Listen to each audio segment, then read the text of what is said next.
హైదరాబాద్ నగరాన్ని ఉదాహరణగా తీసుకుంటే కులీ కుతుబ్ షాయి నుంచి మొదలు పెడితే డాక్టర్ వైఎస్ రాజశేఖర రెడ్డి వరకు కులీ కుతుబ్ షాయిలు కావచ్చు, నిజాం సర్కార్ కావచ్చు, సికింద్రాబాద్ను బిల్డ్ చేసిన బ్రిటిషర్స్ కావచ్చు, హైటెక్ సిటీకి మొట్టమొదట పునాది రాయి వేసిన రాజీవ్ గాంధీ, నేదురుమల్లి జనార్దన్ రెడ్డి గారు కావచ్చు, ఆ పునాది రాయిని కొనసాగించి హైటెక్ సిటీ అని ఒక ఐకానిక్ ప్రాజెక్టు నిర్మించిన చంద్రబాబు నాయుడు గారు కావచ్చు, ఆ విధానాన్ని కొనసాగించిన డాక్టర్ వైఎస్ రాజశేఖర రెడ్డి గారు కావచ్చు.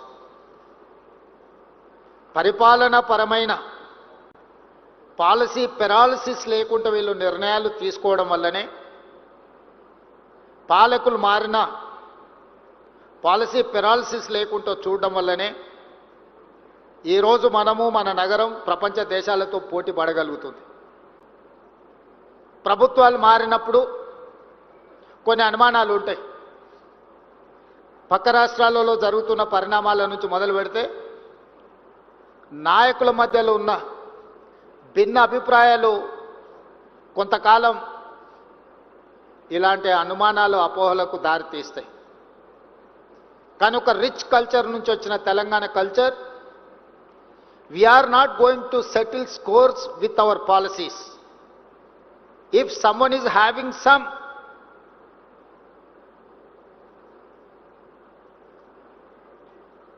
objection, vengeance or anything, I don't mind. If they wanted to settle scores with me personally, I don't mind, I'll take it up. At the same time, my government is not ready to take up with it the cost of my state growth, my state development. I'm there to support, I'm there to take a policy, transparent policy. I'm there to encourage investments. I'm there to support, protect your investment. At the same time, your profit also. మీ పెట్టుబడులకు రక్షణ కల్పించడమే కాదు, మీ పెట్టుబడులకు లాభాలు వచ్చే విధంగా మీ వ్యాపారాలను ప్రోత్సహించే బాధ్యత మా ప్రభుత్వానిది, నాది అని చెప్పి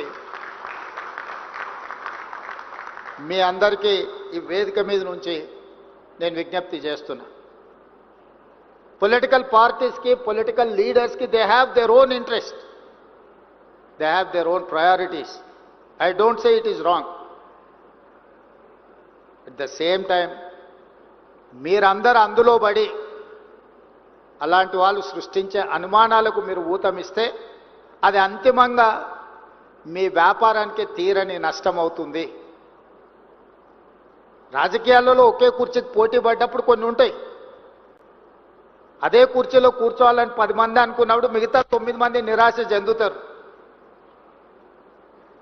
అది కుటుంబానికి సంబంధించింది కావచ్చు, కులానికి సంబంధించింది కావచ్చు, ప్రాంతానికి సంబంధించింది కావచ్చు, వ్యక్తులకు సంబంధించింది కావచ్చు, ఉంటాయి ఇవన్నీ. కానీ మీరు వాళ్ళు సృష్టించే అపోహలకి లోనయ్యి మీరు వాటిని వేగంగా వ్యాపింపజేయడానికి ప్రయత్నం చేస్తే అది అంతిమంగా మీ అందరికీ, మనందరికీ, తెలంగాణ రాష్ట్రానికి, దేశ సంపద కూడా నష్టాన్ని చేకూరుస్తుంది.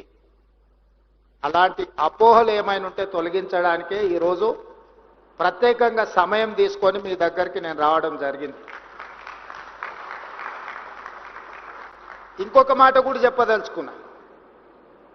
ఇన్వెస్ట్మెంట్స్ కోసము రోడ్ షోలు United states of America, Singapore, Japan, south Korea, Dubai లాంటి నగరాలకు పర్యటన చేస్తున్న మేము, మీరు రండి మా రాష్ట్రంలో పెట్టుబడులు పెట్టండి, మా నగరాన్ని అభివృద్ధి చేయండి అని విదేశాలకు వెళ్ళి దావోస్ లాంటి వరల్డ్ ఎకనామిక్ ఫోరం మీద వెళ్ళి ఆహ్వానిస్తున్నప్పుడు నేను మిమ్మల్ని అడిగేది ఒకటే. ఇతర దేశాల నుంచి పెట్టుబడులను ఆహ్వానిస్తున్న మేము ఈ నగరంలో, ఈ రాష్ట్రంలో, ఈ దేశం అభివృద్ధి కోసం పాటుపడుతున్న మిమ్మల్ని ఎందుకు ప్రోత్సహించము?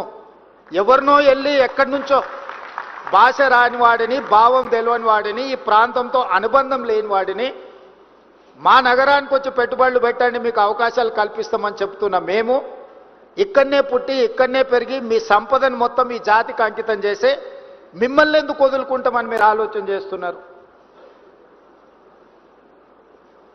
అంటే అపోహలు సృష్టించే వాళ్ళ ఆలోచనలతోని మీరు ప్రయాణం చేస్తే ఇలాంటి అపోహలు వస్తాయి.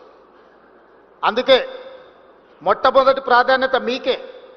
మీరు పోటీ పడండి, పాలసీలు అడగండి, ఇంప్రూవ్మెంట్ ఎట్లా చేయాలో చెప్పండి, మీ అనుభవాన్ని మాతో పంచుకోండి. మన నగరాన్ని ఒక గొప్ప నగరంగా తీర్చిదిద్దుకుందాం.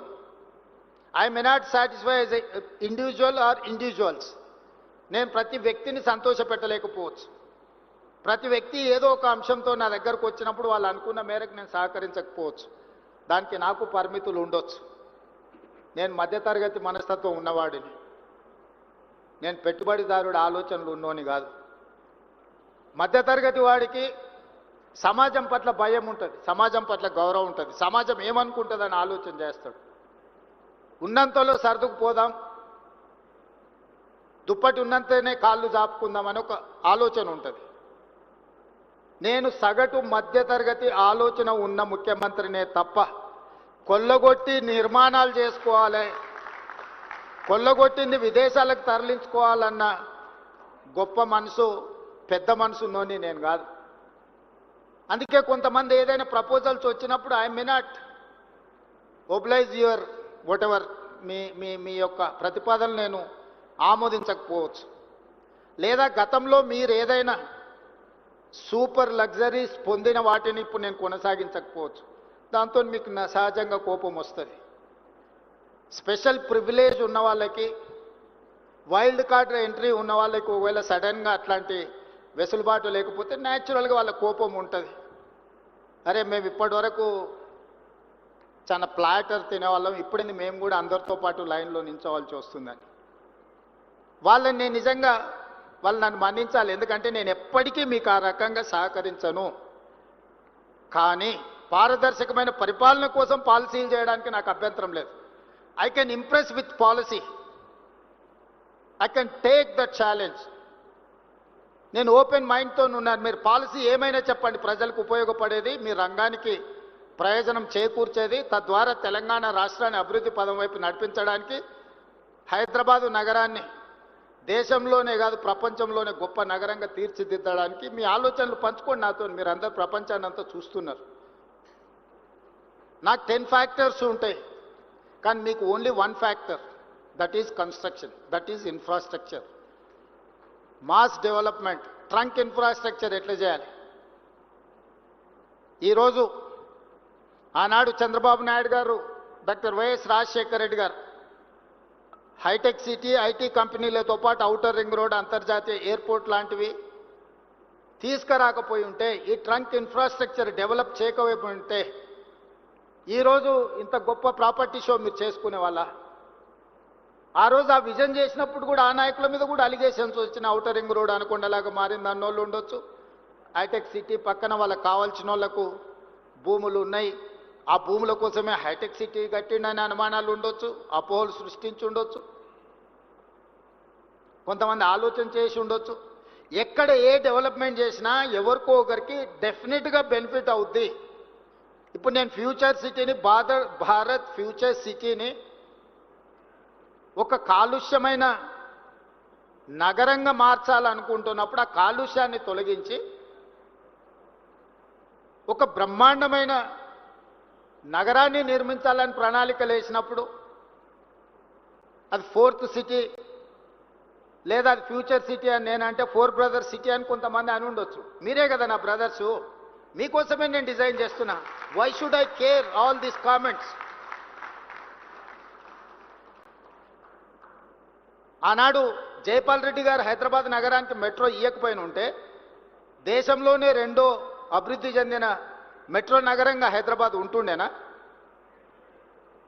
హైదరాబాద్ నగరానికి ఆ రోజు రాజశేఖర రెడ్డి గారు ప్రతిపాదనిస్తే స్టక్ డౌన్ అయిన హైదరాబాద్ మెట్రోని జైపాల్ రెడ్డి గారు శాంక్షన్ ఇవ్వడమే కాదు, వైబుల్ గ్యాప్ ఫండ్ ఇచ్చి ఈ నగరానికి మెట్రోని ఇచ్చాడు. మరి ఆ తర్వాత మెట్రో విస్తరించకపోవడం వల్ల ఈరోజు 9వ ప్లేసుకు పోయినాం. We have neglected 10 years. ఈరోజు మెట్రో విస్తరించనుంటే ఈరోజు మీరు చూస్తున్న ఈ ట్రాఫిక్ జామ్లకు సమస్య కొంతైనా పరిష్కారం వచ్చి ఉండేది కదా.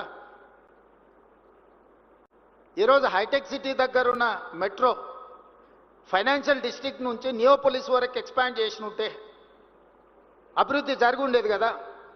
ఈరోజు ఇంటర్నేషనల్ కనెక్టివ్ ఉన్న ఎయిర్పోర్ట్కి ఎందుకు మెట్రో ఇవ్వలేదు, ఎందుకు డిజైన్ చేయలేదు?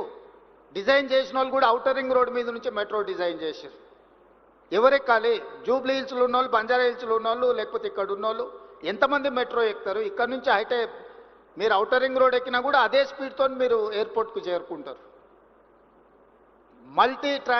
మల్టీ యూటిలిటీ ట్రాన్స్పోర్టేషన్ అనేది హై డెన్సిటీ పాపులేషన్ ఉన్న మధ్యలో నుంచి ఉండాలి.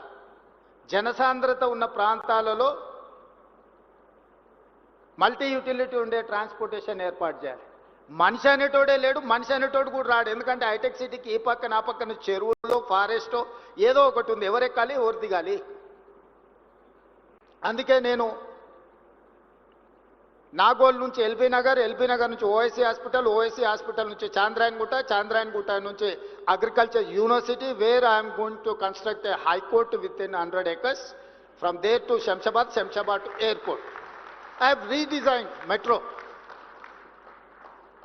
ఎల్బీ నగర్ నుంచి హయత్ నగర్ వరకు ఎక్స్పాండ్ చేయమని చెప్పిన మెట్రోని. Hayath Nagar is one more city now. Kukatpally తర్వాత పటాన్చెరు, బిహెచ్ఎల్ దాటి మెట్రో అవసరం ఉంది. లక్షల మంది అక్కడ కార్మికులు పనిచేస్తున్నారు. అక్కడికి ఎక్స్పాండ్ చేయమన్నా. హైటెక్ సిటీ నుంచి ఫైనాన్షియల్ డిస్ట్రిక్ట్ నుంచి ఈరోజు కోకపేటలో 100 కోట్లు పెట్టి ఎకరం కొనుక్కున్న మీ ప్రాంతాన్ని నియోపోలిస్కి మెట్రో ఎక్స్పాన్షన్ చేయమని చెప్పిన నేను. ఇట్లా ఎక్కడెక్కడైతే లాస్ట్ మైల్ కనెక్టివిటీ తక్కువ ఉందో ఇవాళ వాటన్నిటినీ లాస్ట్ మైల్ కనెక్టివిటీ చేయడానికి నిరంతరం నేను ప్రయత్నం చేస్తున్నా. ఈరోజు మీ కంటోన్మెంట్ ఏరియా బాటిల్ నెక్ ఉంది. రాజశేఖర రెడ్డి గారు ముఖ్యమంత్రిని, మన్మోహన్ సింగ్ గారు ప్రధానమంత్రిగా ఉన్నప్పుడు కూడా డిఫెన్స్ ల్యాండ్స్ 1 ఇంచ్ కూడా ఇవ్వలేదు. డిఫెన్స్ వాళ్ళు 1 ఇంచ్ భూమి కూడా ఇవ్వరు. దాదాపుగా 200 ఎకరాలు ప్యారడైజ్ నుంచి బాటిల్ నెక్స్ ఇటు రాజీవ్ రహదారి వైపు కానీ అటు షామీర్పేట వైపు కానీ ఈరోజు ఎలివేటెడ్ కారిడార్లకు నేను ముఖ్యమంత్రి ఆయనకు పోయి ఢిల్లీలో కూర్చొని నేను అనుమతులు తీసుకొచ్చిన.